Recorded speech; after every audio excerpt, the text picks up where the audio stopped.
Hello guys, welcome back to my channel Chaudhary family vlog. आप सभी का स्वागत है हमारे एक और नए व्लॉग में।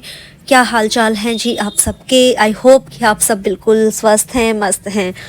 तो गाइस, आज के वीडियो में मैं आपको बहुत ही ज़रूरी जानकारी देने वाली हूँ। एक कमेंट आया हुआ था, वो पूछ रहे थे कि वहाँ पर जो ये डल झील है, यहाँ पर रुकते हैं हाउस बोट लेकर, तो उसके बारे में थोड़ी इन्फॉर्मेशन दीजिए और शॉपिंग करने के लिए कहाँ पे कैसे क्या सही रहेगा वो इन्फॉर्मेशन दे दीजिए। तो वो मैं आपको जानकारी दूंगी आज के व्लॉग में, तो व्लॉग मिस मत करिएगा बिल्कुल भी। अगर आप कश्मीर घूमने जाएंगे तो आपके लिए ये बहुत, क्या कह सकते हैं, इन्फॉर्मेटिव वीडियो है।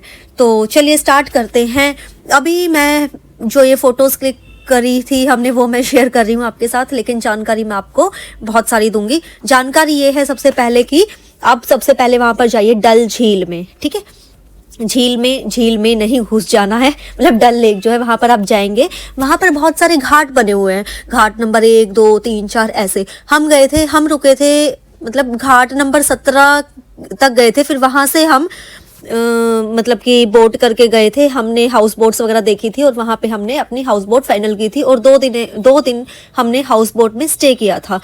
और हाउस बोट आप कौन सी लेंगे, मतलब कोई बहुत बड़ी है, मतलब अलग अलग लेवल की सारी होती है ना, उसके हिसाब से उनके चार्जेस होते हैं। और भाई सीरियसली बता रही हूँ आपको, वो बिल्कुल अड़े होते हैं कई तो बार्गेनिंग तो आपको बहुत अच्छे से करनी है वहाँ पे।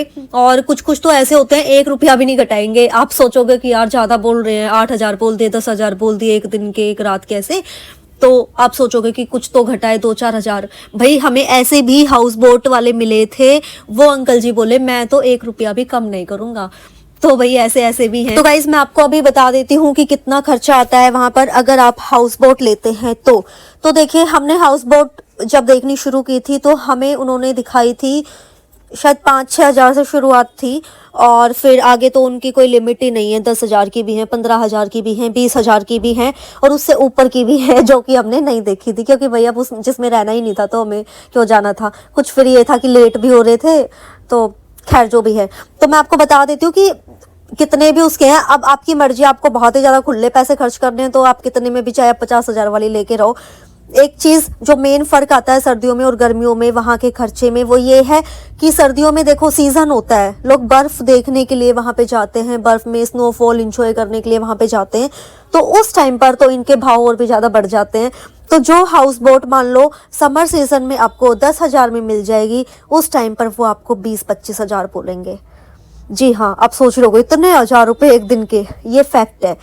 हमें वहाँ के ही जो हाउस बोट वाले भैया थे उन्होंने ही हमें ये बात बताई कि मैडम अब जब अगर आप 2-3 महीने बाद आएंगे, जब यहाँ पे स्नोफॉल हो रही होगी, तो जहाँ पे आपने अब स्टे किया है ये तब इतने की हो जाएगी। फिर हमने कहा यार अच्छा हुआ हम तो पहले आ गए। तो ये है हाउस बोट की कहानी। तो अगर आप थोड़ा कम खर्चे में देखना चाहते हैं तो स्नोफॉल का मज़ा लेने के लिए आप कोई दूसरी जगह चले जाना। श्रीनगर तो बहुत महंगा है भाई, बहुत ज़्यादा महंगा है। वहाँ आप गर्मियों में चले जाओ, और गर्मियों का भी बहुत खूबसूरत नज़ारा है जो कि मैंने व्लॉग्स में शेयर किया है और इसमें आप फ़ोटोज़ भी देख पा रहे होंगे।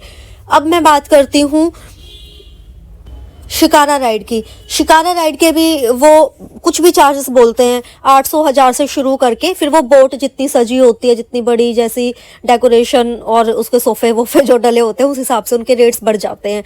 तो कोई लिमिट नहीं है उसमें भी, तो वो आप अपने हिसाब से देख सकते हो। उसमें भी आपको बार्गेनिंग जरूर करनी है। और जब आप शॉपिंग करने जाओगे तो उसमें भी आपको बार्गेनिंग करनी है। जो डल लेक है उसमें काफ़ी सारी शॉप्स हैं, बहुत अच्छा मटेरियल है, मार्केट से अच्छा हमें डल लेक में जो शॉप्स हैं उनके कपड़े अच्छे लगे।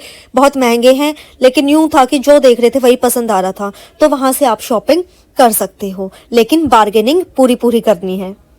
शिकारा राइड में वो 1 घंटा 1.5 घंटा इस तरह घुमाते हैं और चार्जेस बताते हैं 1,000, 1,500, 2,000 ऐसे करके। वो आप बार्गेनिंग करा के कम करा सकते हो।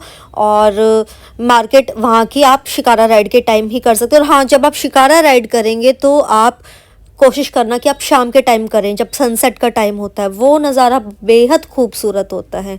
आई होप कि आपको इन्फॉर्मेशन अच्छी लगी होगी। फिर मिलते हैं अगले व्लॉग में, तब तक के लिए बाय।